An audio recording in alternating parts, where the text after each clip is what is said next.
말씀은 야고보서 1장 9절입니다.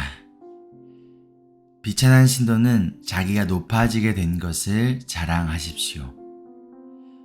9절 말씀에 비천한 성도에게 야고보는 높아지게 된 것을 자랑하라고 합니다. 야고보가 이 편지를 쓸 당시에 교회 안에는 차별이 존재했어요. 어떠한 차별일까요? 2장 1절로 4절의 말씀을 보면요.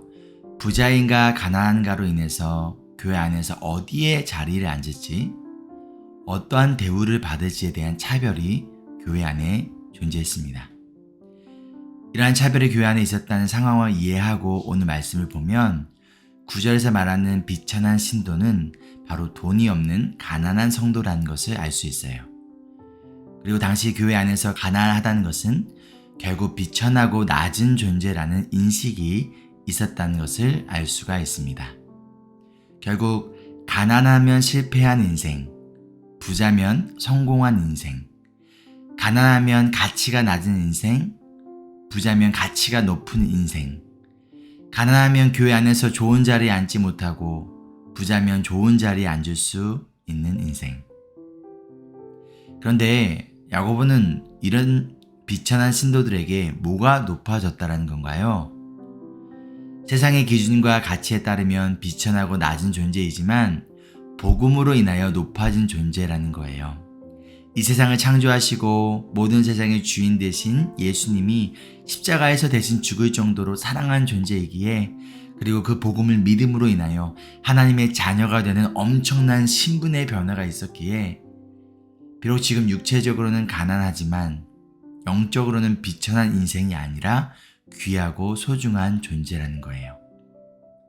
만약 인생의 가치를 물질에 둔다면, 그것이 우리의 욕망이라면 가난은 우리의 낮고 비천한 존재로 만듭니다.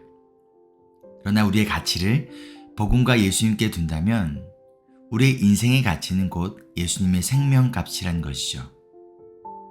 여러분은 어디에 여러분의 가치를 두고 있나요? 혹시 가난하신가요? 세상에서 말하는 높은 자리에 계시지 않나요? 그래서 혹시 실패한 인생이라고 생각하나요? 아니면 나는 낮은 존재라고 생각하나요? 가운데 부자가 되고자 하는 욕망이, 높은 자리에 올라가고자 하는, 그것으로 인정받고자 하는 욕망이 여러분의 마음속에 우상으로 자리 잡고 있지는 않나요?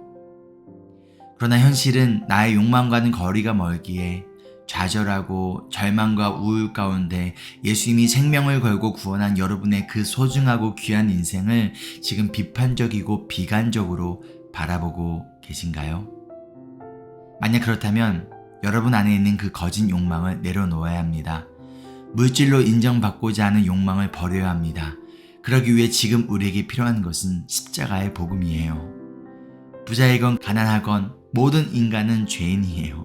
십자가에서 죽을 수밖에 없는 욕망 덩어리가 바로 저와 여러분이었어요. 그런데 그런 우리를 위해 창조해주신 예수님이 직접 이 땅에 인간의 몸으로 오셨고 저와 여러분은 이 죄에서, 거짓된 욕망에서 구원하기 위하여 스스로 십자가에 달려 피 흘리셨습니다. 그로 인하여 우리는 죄인이 아닌 하나님의 자녀가 되었어요. 이 땅의 돈으로 매길 수 없는 예수님의 생명이라는 값을 치른 존재가 바로 우리예요. 그런데 세상의 가치와 욕망으로 인해 예수님의 생명의 가치를 땅에 떨어뜨리시겠습니까? 비록 가난해도, 비록 좋은 대학을 나오지 못해도, 비록 좋은 직업을 가지고 있지 못해도, 비록 세상의 기준에는 비천하고 낮아 보일지라도 우리는 예수님이 생명을 바치고 구원한 그분의 사랑받는 자녀임을 어떠한 상황 가운데서도 잊지 않기를, 특별히 시험을 만났을 때 이 진리를 더욱더 기억하기를 소망합니다. 돈을, 직업을, 자녀를, 세상의 명예를 자랑하는 것이 아니라 나를 구원한 예수님, 나의 생명을 살리신 예수님을 자랑하는 그리스도인들이 되기를 소망합니다. 여러분의 인생의 가치는 예수 그리스도의 복음 안에 있습니다. 여러분의 인생의 가치는 예수님의 생명의 가치를 가지고 있습니다. 적용 질문입니다. 여러분은 스스로를 어떻게 생각하고 있나요? 비천한 인생인가요? 아니면 귀하고 소중한 인생인가요? 복음으로 인해 나의 가치가 높아진 것을 자랑하기 위한 방법이 무엇일까요? 함께 기도할까요?